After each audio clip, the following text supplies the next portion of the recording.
Bill Barr, Donald Trump's former attorney general, continues to attack his former boss.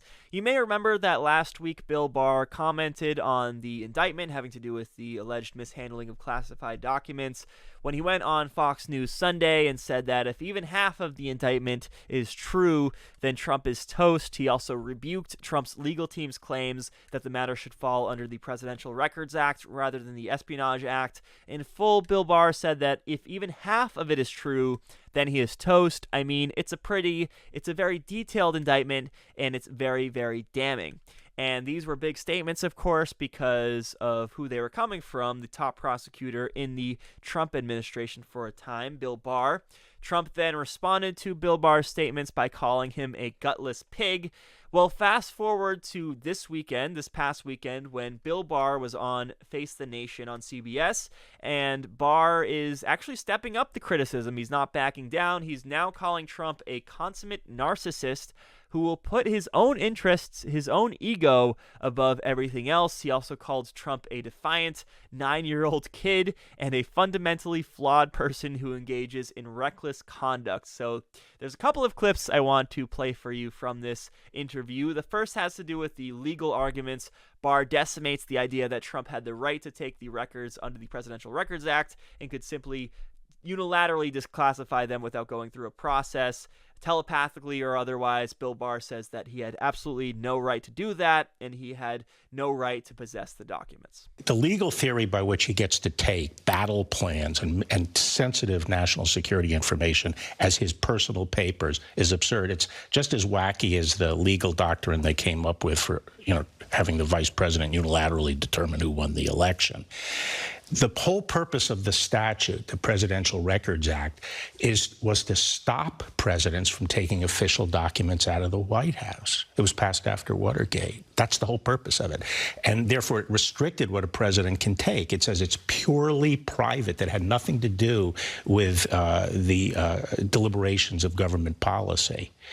Obviously, these documents are not purely private. It's obvious. And they're not even now arguing that it's purely private. What they're saying is the president just has sweeping discretion to say they are, even though they squarely don't fall within the definition. It's an absurd argument. So Barr says it. The Presidential Records Act was meant to restrict the rights of presidents, not to grant them immunity or give them more power. And it's not even relevant to this case because this has to do with national secrets, not just Trump's daily diary or anything innocuous. So it's not something that would fall under the Presidential Records Act. This falls under the Espionage Act. And then we get into the fun part. This is when Bill Barr talks about the possibility of Trump becoming the nominee and becoming president again, and the impact that would have on the country. Let's take a look at this. Trump has many good qualities, and he accomplished some good things.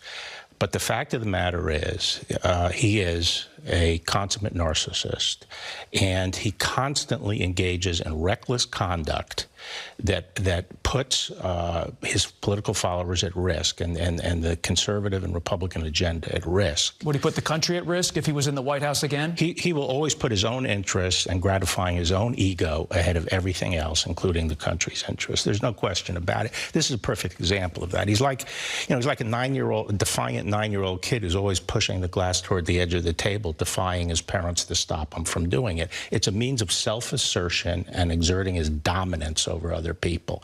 And he's a very petty individual who will always put his interests ahead of the country's, his personal gratification of his ego. But our country can't be a therapy session for, a troubled man like this. Blistering words there from Bill Barr, but let's put it all into perspective.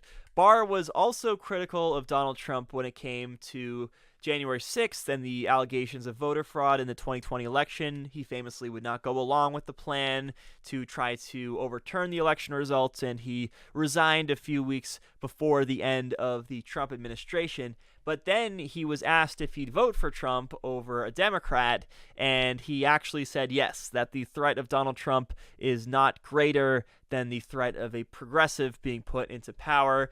So Barr believes that Trump is like a 9-year-old child. He believes that he's a consummate narcissist. He believes that he's someone who puts his own interests in front of the country, someone who is wrong on the law, wrong on the morals, someone who is presumably guilty of crimes, and yet Barr thinks that guy is a better vote than boring old Joe Biden or someone else who is in the Democratic Party because of, I don't know, socialism or inflation or something like that. So I believe it's useful to bring up Bill Barr's statements when arguing these issues, specifically with Trump supporters, because if you're in a discussion about classified documents and you can effectively bring up someone who worked in the Trump administration to rebuke Trump's own talking points, I think that can actually maybe get you somewhere, right? Because this is someone who actually was an ally of Trump who is just not willing to stand with him when it comes to this very issue.